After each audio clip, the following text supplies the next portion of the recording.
ต้มให้มันสูงแม่นพวกมันสูง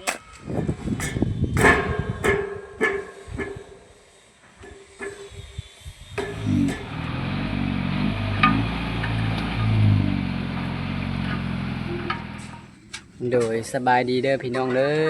อมื้อนี้ก็มาเปิดคลิปอยู่ตูบคือเก่าพี่น้องเอ้ยมาเปิดคลิปผู้เดียวมื้อนี้นะมาเฮียนเปิดคลิปมื้อแรกแต่เก่าก็มีแต่น้องละตีเปิดให้นะ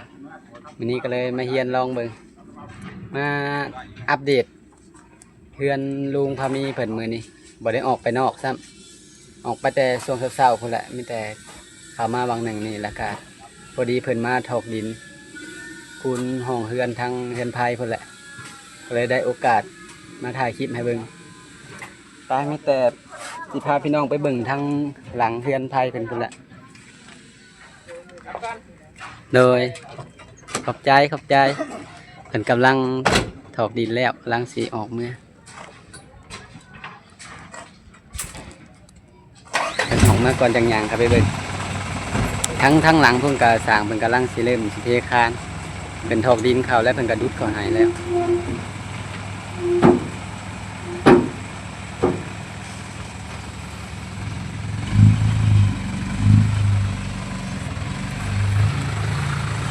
แล้วพามาเบิ่งทางหลังเลยสิก่อแล้วบอกวันนี้แมนปลาตัว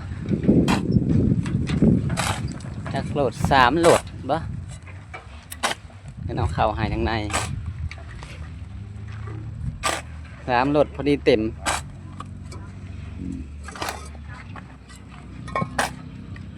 กำลังสิเตรียมเทคาน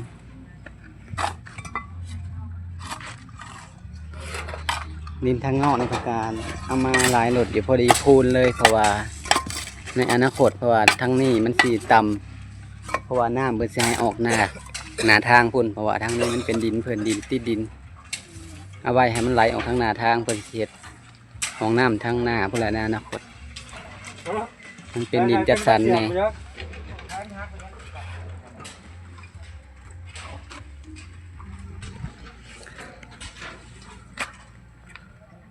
โอ้คันไดเล็ก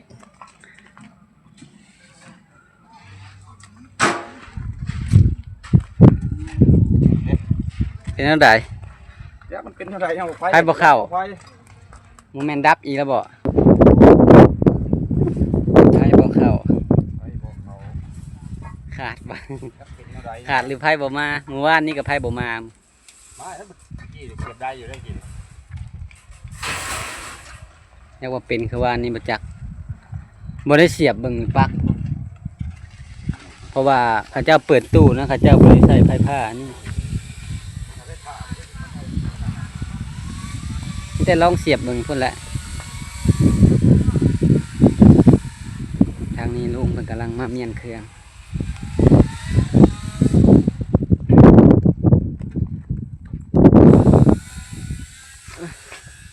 มาเบิ่งลุงเพิ่นเฮ็ดหยังสบายดีเด้อยังเฮ็ดสวนผักโอ้ยสวนผักพี่น้องเลยบ่ได้สวนผักก็ได้ไปข้างหนึ่งเลยพี่น้องสั่งดินมาน้องแล้วมีก็ได้พอดีสินี่แหละบ่เก่งเลยต้มให้มันสูงแม่นพวกมันสูงแม่นกระเทินสั่งมาพี่น้องเลยพอดีว่าพอมีสั่งดินมาใส่เทินครัวกับห้องน้ำนั่นแหละสั่งมาพอดี4รถเลยโดยพอดีแล้วมันยังสูงทั้งหลังสร้างเพิ่นมาวันนี้เทคานพี่น้องเลยก็เลยว่าสั่งดินมาเลยสั่งดินไปสั่งเกลือมาใส่ดินเลยเอาก็ตักใส่เอาพี่น้องเลยเพราะว่ามันยังคากองบล็อกอยู่ดินคือคนละสีตัวนั้นน่ะอันน่ะดินปลูกพังตัวโอ้ที่ว่าปลูกพังตัวน่ะฮะดินปลูกพังมาส่วนใส่นี่เลยพอดีแล้วเพราะว่าในอนาคตย่านน้ำมันดินเพิ่นดินห้าวนี่แหละไหลใส่กันย่านเราปลูกว่าน้ำล้างห้าวเนี่ยอีกอันคูนสูงกว่าห้าวนะพี่น้องนี่เขาก็เลือกมาใส่ไว้สิมาอั่งอยู่ห้าวและน้ำก็ได้อนาคตมันหายากนี่มีแต่ย่ามแรงนี่แล้วย่ามฝนกับบ่มีบัด มันก็ยุดจกอย่างนั้นคน เอามาไกลรถอีกทางเส้นหาได้เลยค่ะ 3,500,000โอ้แพงเติบ3,500,000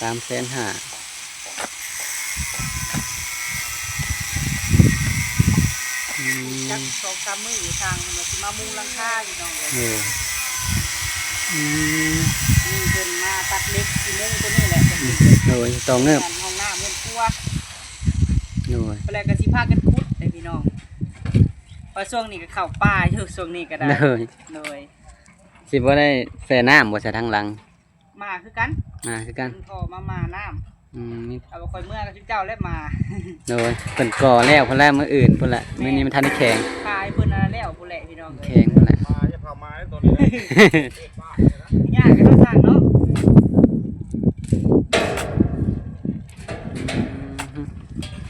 ส่วนผักบ้าดตะบักยาวพุ่นรีบเข้าในพุ่น ต้นพัก สิปลูกผักหยังแหละนี่นะ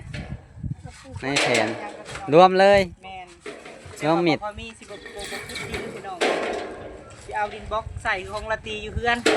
แต่งงาม พี่มันมีน้ำเนาะ แม่นซ้ำสิฮดอยู่พี่ แม่นทำสิพดพี่น้อง อืม พักแล้วบัด ซ้ำสิปลูกซ้ำสิฮดน้ำบ่อึด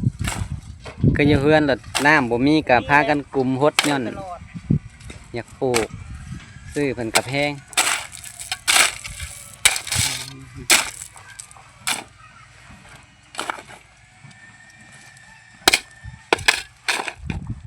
หด300,000ป่าย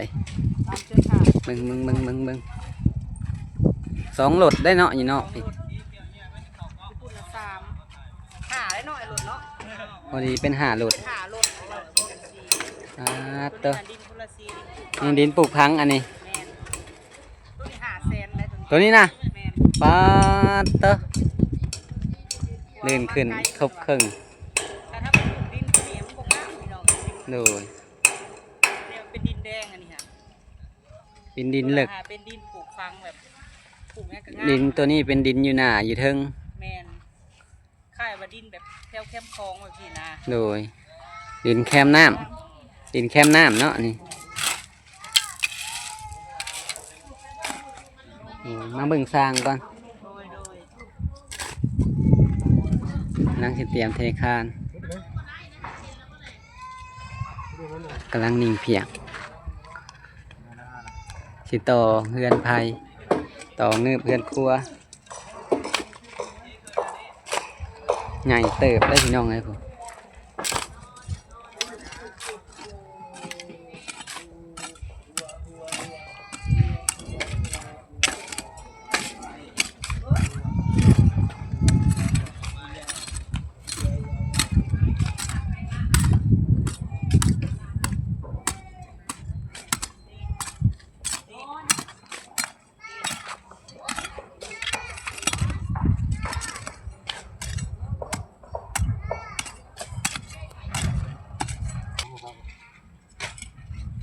แดดออกแล้วบะนี่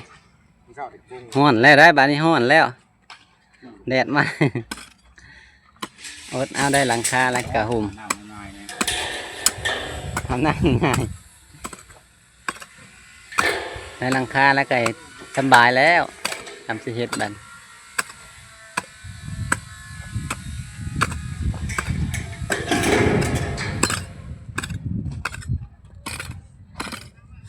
ทางนี้เพิ่งกำลังปรับหนาดินสิกอ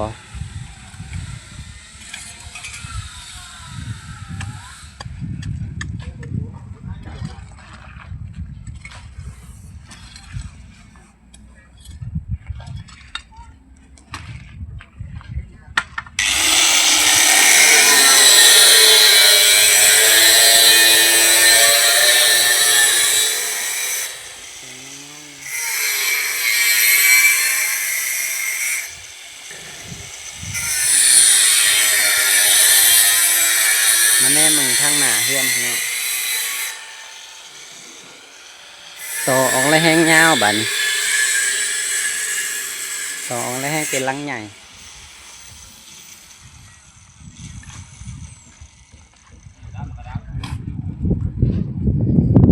ทางเทิงแม่นทางหลังมันเป็นทาสีกันขี้เมียงแล้วสีออก สีน้ำเงินสีออกอยากขาวๆทางหน้ายังทันในท่าและทางหลังก็สีงามๆเนี่ยนางบักใหญ่พอดีงาม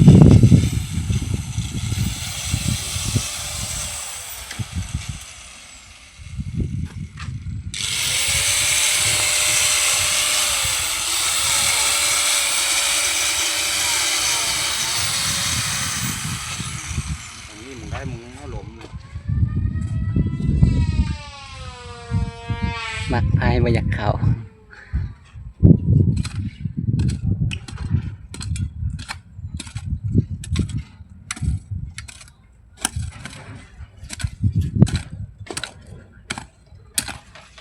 เป็นกำลังสีเกียมขึ้นจอดโค้งหลังคาอยู่ถึงมาเลยเอาก็ใส่อันนี้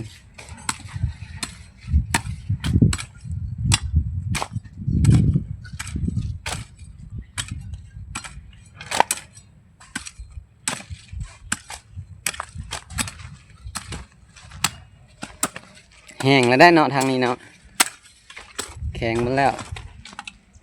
ก่อนแต่มือกันก่อน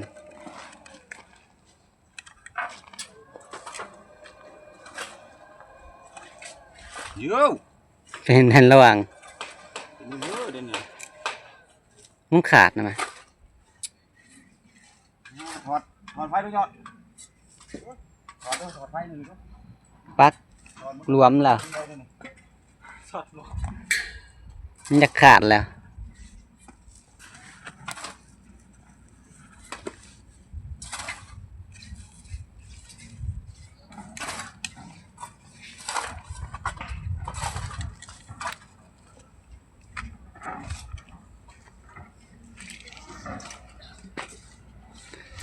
สาเหตุที่ไพ่มาอยากเข่ามันขาดมันหลวมเฉยๆ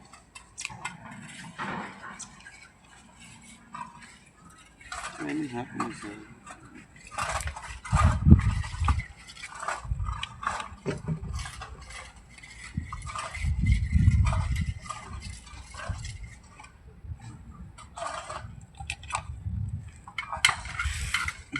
สายมันหลุดก็มื้อนี้แล้วจังมือจังนั้นมาน้ำได้นะ ก็เรียบเบิดถูกแล้ว ก็แล้วเบิด ก็เรียบเบิดจังมาเห็ดน้ำมงของน้องข้าแล้วจังมานะ อืม นั่นเขามาเห็ดบ่ได้นั่น มันเปื้อนเนาะ เปื่อน โยนถามเมืองยันลงเห็ดกลางคืนเนาะ เนาะ มันได้น้ำใส่มาถ้า เกินมงบ่ได้นะ เย็น มันจักขี้ตมมันจักหยัง มีที่ต้มมียาก คันบ่ถามก็อีหลีแล้วนี่ก็อันนี้แห้งกันอิสระได้น้ำใส่อีหลีแล้วคันบ่ถามหัวากลางคืนว่างที่กลางวินบ่ได้สู้ว่างจะไปทางใหม่ลิ้นข้างๆเพิ่นก็มาเฮ็ดเฮือนคือกันทางนั้นก็ได้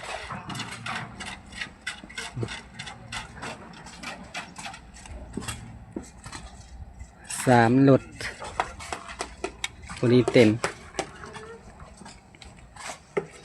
ทั้งหย่างทั้งหลังก็สิประมาณนี้เม็ดปลายเบ่ประมาณเม็ดปลายพอดีไว้จงทางหย่าง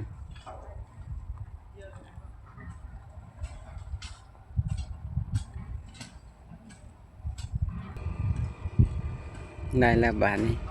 มีเสียงแล้วตัวจอดก็ได้พอดีแหละมันเป็นเทคานแล้วมันแห้งกลางคืนจังสิพากันสระกำลังละทีทั้งหลาย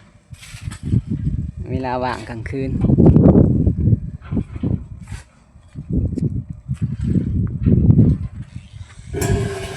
แนวดึงทางสีเป็นขึ้นท่าสีเทิงๆใส่เล็กขึ้นไปเป็นท่าแรกทางนี้ทางหลังเป็นท่าไม่เท่าไรขึ้น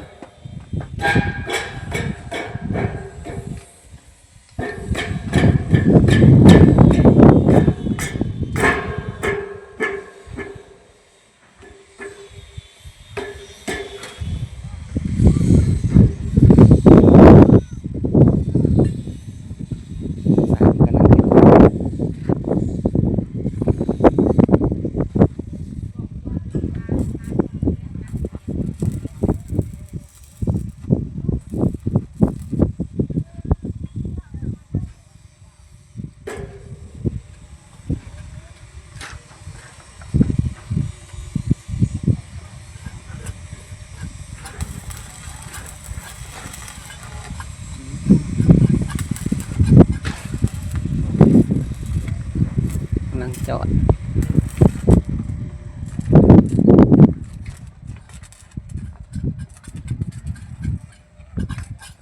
พอดีเข้ากับสีเล็กเลยพอดีงามสีก็ได้สีกันสนิมกันขี้เมียงทางนี้ลมกันกำลังเมียนบล็อกเมียนอย่างเมียนมาปัดนี้แปลนแล้วบล็อกเรือ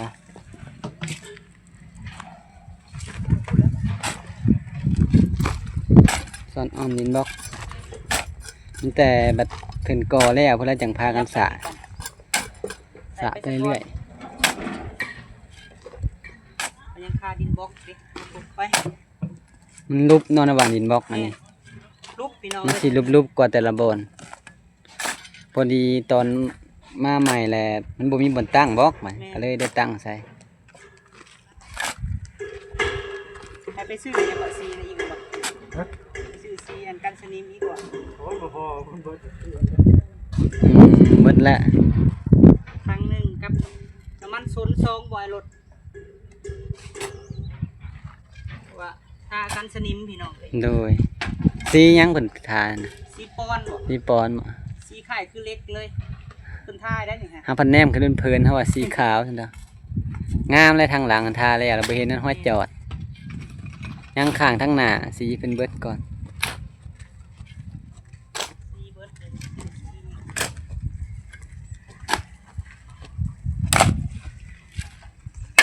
เป็นกลางคืนเนาะดื่มคือสิ กลางคืนเอ้าคันว่างเฮาจังสิอยู่นั่นกลางคืนกลางเว้นนี่มันสิร้อนๆ ได้ แหน่ ไปพี่น้องเอ้ยกระเทินเห็ดได้จังหน่อยจะสิยาก ใต้ไผ่มันสิหุงเบิดกลางคืนในซ้ำสิเฮ็ดลิ้นกาทั้งเงินไผ่ก็มีแต่เป็นก่อแล้วมันแข็งกลางคืนจังสิสะ เนี่ยนะ แม่นเพราะว่าเราว่ามุ่งแล้วก่อนจังมักก็ได้น้ำมันสิเปื้อนสิเหยียบมันไปใส่เล็กใส่หลังคา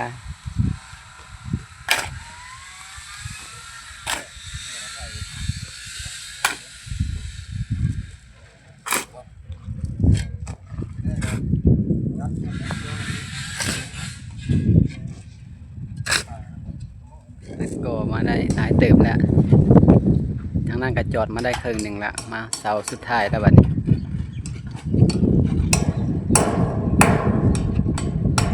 ยังเทคานกลาง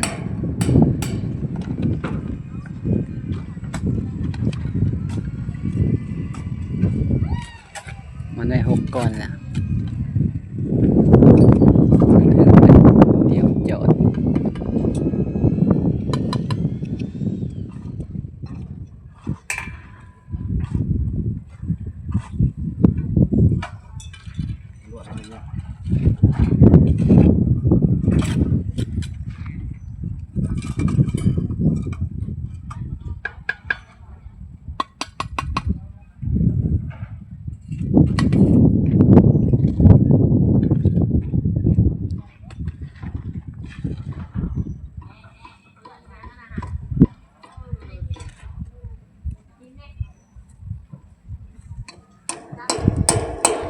มันกำลังตอกตัวไว้ยึดเล็กไว้จอดใส่กับเสาให้มันแน่น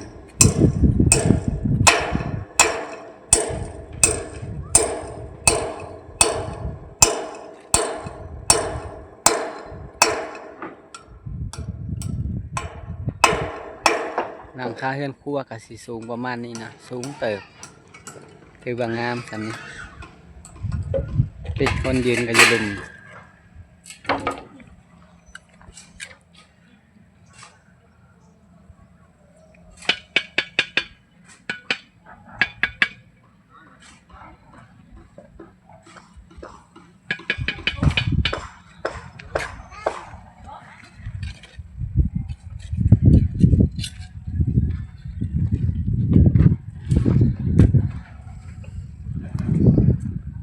ก่อไปเถื่อ2 ก้อน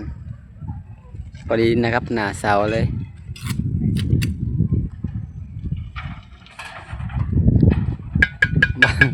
บนผสมปูนก็อยู่ไกลขนาดนั้นหนาเฮือนพอ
เพิ่นกำลังแทกความยาวของคือของคางอยู่เล็กเพิ่นใส่กัน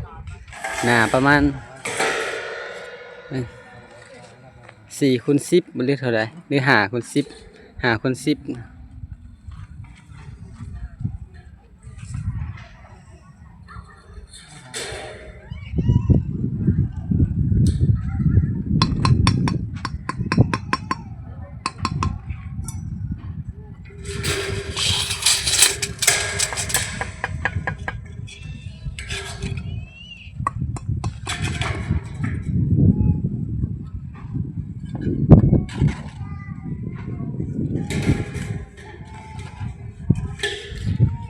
ก่อขึ้นประมาณ2ก้อน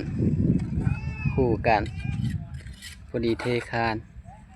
ก็สิถึงประมาณเพื่อเทคานก็สิประมาณตีดคานตัวเทิงลึงกันประมาณ20เซน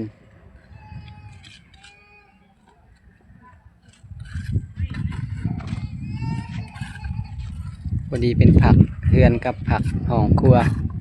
วสิต่ำกว่า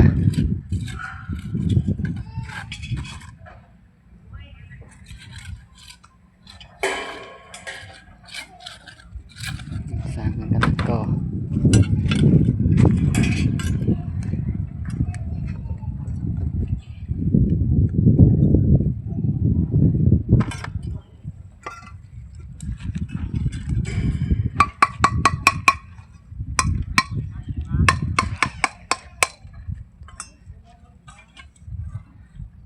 โดยสำหรับคลิปนี้บ่าวเก่งกับสิขอลาจบคลิปลงเพียงเท่านี้เด้อพี่น้อง